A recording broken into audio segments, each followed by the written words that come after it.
안녕하세요 여러분. 오늘의 흥미로운 영상 내용은 중국의 AI 산업이 호황을 누리고 있습니다. 엔비디아를 비롯한 미국 기업들이 이 시장에 진출할 수 있을까요? 그리고 아야와 스카를 복용하셨군요. 지금 치료사가 당신을 뵙겠습니다. 에 관한 것입니다. 우선 좋아요 버튼을 누르고 채널 구독 및 알림 설정도 잊지 마세요. 여러분의 관심과 지지가 저희에게 큰 힘이 됩니다. 첫 영상은 미국의 유력 경제지 월스트리트 저널이 보도한 중요한 기술 경제 뉴스를 바탕으로 중국 인공지능 산업의 급부상과 이를 둘러싼 미국 기업, 특히 엔비디아의 전략적 대응에 대해 깊이 있게 전해드리겠습니다. 최근 들어 중국의 인공지능 산업은 빠르게 성장하고 있습니다. 세계 곳곳에서 AI 열풍이 불고 있지만 중국은 그 어느 곳보다도 공격적인 투자와 자본 지출을 통해 AI 기반 시설을 확장하고 있습니다. 그런데 흥미로운 점은 미국 정부가 첨단 칩에 대한 수출 규제를 강화하고 있음에도 불구하고 중국의 이런 흐름이 전혀 꺾이지 않고 오히려 더 가속화되고 있다는 점입니다. 대표적인 반도체 기업인 엔비디아는 미국 정부의 규제를 우회하기 위해 중국 시장 전용으로 성능이 조정된 새로운 AI 칩을 출시할 계획입니다. 이 칩은 미국의 수출 규제를 충족하면서도 중국 고객들의 수요를 일정 부분 충족시킬 수 있도록 설계됐습니다. 엔비디아가 이번에 준비 중인 칩은 블랙윌이라는 새로운 아키텍처를 기반으로 하며 이미 미국 내 다른 기술 기업들에는 공급이 시작된 상태입니다. 엔비디아의 젠슨 황 최고 경영자 역시 최근 대만 타이베이에서 열린 컴퓨텍스 2025 행사에서 중국의 AI 시장은 향후 몇 년 안에 500억 달러 규모로 성장할 수 있으며 이 시장에서 제외된다는 것은 큰 손실이라고 강조했습니다. 그는 또한 현지 기업들이 매우 유능하고 국가 차원의 지원까지 받으며 AI 개발을 가속화하고 있다고 덧붙였습니다. 그렇다면 실제로 중국의 상황은 어떨까요? 투자은행 제프리스의 분석가들은 최근 보고서에서 놀라운 수치를 공개했습니다. 중국의 대표적인 기술 기업 3곳, 바이두, 알리바바, 텐센트, 즉 이른바 BAT라고 불리는 이 기업들의 올해 1분기 자본 지출이 전년 대비 무려 2배 증가했으며 이는 6분기 연속으로 미국의 주요 기업들을 앞질렀다고 전했습니다.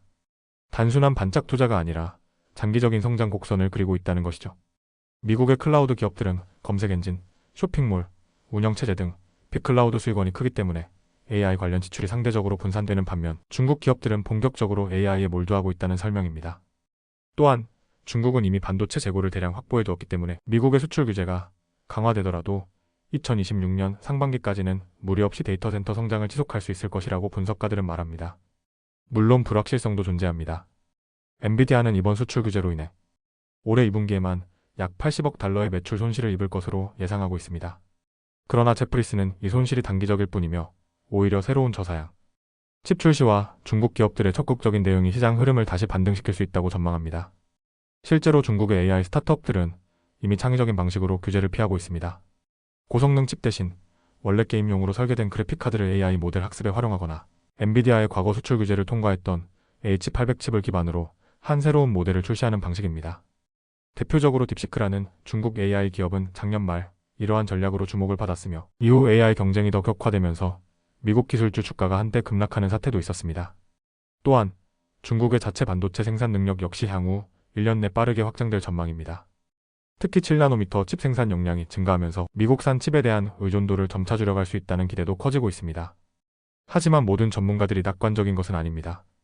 영국의 리서치 기업 라디오 프리 모바일의 설립자인 리처드 윈저는 오히려 엔비디아는 중국 시장을 완전히 포기하는 것이 낫다고 주장합니다. 그는 중국 정부의 규제가 계속 강화되고 중국 고객들이 자국산 대체품을 만들어낼 가능성이 높기 때문에 장기적으로는 엔비디아가 다른 시장에 집중하는 것이 더 현명하다고 보고 있습니다. 그럼에도 불구하고 모건 스탠리 등 미국 주요 금융기관은 엔비디아의 중국 외 시장 성장이 매우 견고하다고 분석하고 있습니다. 블랙웰 플랫폼은 기대 이상으로 빠르게 시장에 안착하고 있으며 공급망 이슈도 점차 해결되고 있다는 신호가 나타나고 있습니다. 결국 이 이야기는 단순히 엔비디아 한 회사의 실적에 그치지 않습니다.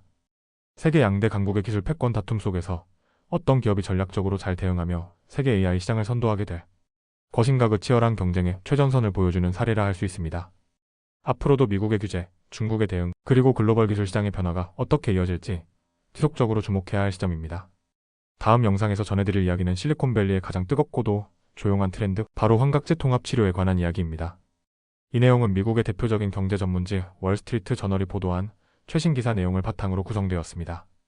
지금 미국 서부, 특히 샌프란시스코를 중심으로 한 실리콘밸리에서는 조금 특별한 회의가 열리고 있습니다. 회의의 주제는 바로 아야와 스카, 실로시빈처럼 일반적으로 환각제로 알려진 약물을 복용한 뒤 그 경험을 어떻게 삶에 통합할 것인가에 관한 것입니다. 겉보기에는 자기개발 세션처럼 보일 수 있지만 실리콘밸리에서는 이 통합치료가 점차 하나의 문화로 자리 잡고 있습니다. 이 현상은 단순한 유행이나 스토리텔링 도구가 아닙니다. 실제로 많은 기술업계 종사자들이 자신의 정신건강, 창의성, 삶의 의미를 찾기 위해 환각제 경험을 시도하고 있으며 이후 그 경험을 분석하고 통합하기 위해 전문 심리치료사와 함께 시간을 보냅니다. 샌프란시스코의 심리학자 데니스 레니는 이러한 통합치료를 전문으로 하고 있는 인물입니다. 그녀는 2016년부터 이 서비스를 제공해왔고 그녀를 찾는 스타트업 임원들 중 절반 가까이가 이 환각 통합치료를 요청한다고 말합니다. 회의에서는 가이드 이미지 꿈 분석, 대화 기법 등을 활용해 약물 경험을 다시 떠올리고 그 속에서 인사이트를 끌어냅니다. 레니는 말합니다. 어떤 경우에는 번아웃을 회복하기 위한 목적이고 또 어떤 경우에는 회사 외부에서의 체험이 창의성을 되살리는 계기가 됩니다. 환각제 복용 자체가 하나의 팀워크 경험처럼 받아들여지는 기업도 있습니다. 이러한 경험이 인생을 송두리째 바꾸기도 합니다. 항공우주 엔지니어 출신의 게이브 샤랄람비데스는 처음에는 단순한 흥미로 환각제를 복용했지만 어느 순간 그것이 불안을 다루는데 도움이 된다는 사실을 깨닫게 됩니다. 이후 그는 이를 그만두고 네덜란드에서 환각제 리트릿 센터에서 자원봉사를 하며 1년의 시간을 보냈고 스탠퍼드에서 MBA를 마친 후에는 오리건주의 합법적인 환각제 치료센터를 직접 설립했습니다. 하지만 환각제의 경험은 반드시 유쾌한 것만은 아닙니다. 오히려 그 경험이 사람들로 하여금 자신의 결혼생활, 직장, 인생 전반에 대해 근본적인 회의를 갖게 만들기도 합니다. 치료사 몰리 플리타니노는 어느 고객의 이야기를 들려줍니다. 그 고객은 총각 파티에서 실로시빈을 복용한 후 말 그대로 영혼이 몸 밖으로 나간 듯한 체험을 했고 그 안에서 신성한 존재와의 연결을 느꼈습니다. 그리고 동시에 자신이 지금 다니고 있는 직장이 싫고 결혼 생활도 불행하다는 사실을 깨달았다고 합니다. 이후 그는 이혼하고 기술업계를 떠나 전혀 다른 길, 군 관련 커리어를 준비하는 삶을 걷게 되었습니다. 플리타니노는 말합니다. 우리의 목표는 집을 불태운 뒤에 새 집을 짓는 게 아닙니다. 하지만 가끔은 정말 그렇게 되기도 하죠. 실제로 실리콘밸리에서는 환각제 체험 이후 직장을 그만두거나 인생 방향을 전면 수정하는 사례가 더 이상 놀랄 일도 아닙니다. 퍼클리의 심리치료사 알렉스 테베르게는 자신이 치료하는 고객들 중 상당수가 아야와스카를 포함한 환각제 체험 후 IT 업계를 떠났다고 말합니다. 하지만 그는 또 이렇게 덧붙입니다. 모두가 회사를 떠나는 것은 아닙니다. 오히려 회사 밖에서 삶의 의미를 더 잘 찾는 법을 배우는 것이죠. 이런 변화는 그 자체로도 하나의 긴 여정일 수 있습니다. 캘리포니아 통합연구소에서 환각치료를 연구하고 있는 제니스 펠프스 박사는 한 고객의 사례를 전해줍니다. 이 고객은 삶의 방향을 찾기 위해 브라질의 밀림에서 아야와스카 의식에 참여했습니다. 격렬한 신체 반응 즉 토함과 같은 고통스러운 경험을 동반한 이 체험 후 그는 아무것도 깨달은 게 없다고 실망하며 돌아왔습니다.